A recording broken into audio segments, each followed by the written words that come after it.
Hello and welcome to Lab Tips. Today we will be going over how to use a micropipette. We will be doing this by taking millicube water and pipetting it into this small vial. Now, it is very important to always hold your micropipette up and down. You want to be very careful not to have it flat, as by having it flat could be very problematic, as the liquid could roll back into the pipette.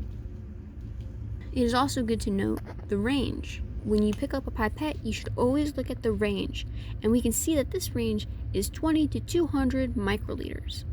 This means that we cannot go below 20 nor above 200. So we want to be very careful when we are adjusting in order to not over twist, as this can be very damaging to the pipette. As you can see, there are two stops. The first one and the second one. The first one is what we want when we want to pull up the liquid. Now I will show you how to pipette. I pick up the vial and tilt it slightly.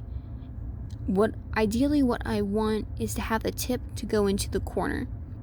Now I pick up the second vial as I'm holding it and dispense the liquid into the vial.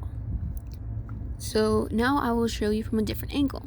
As you can see, I go to the first stop, and then I place the tip into the liquid and pull up in a controlled manner.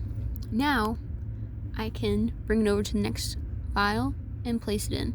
We go all the way down, past the first stop, all the way down to that last stop.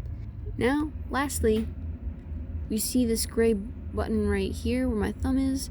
I'm going to go ahead and press that, and that releases the tip right into the trash can.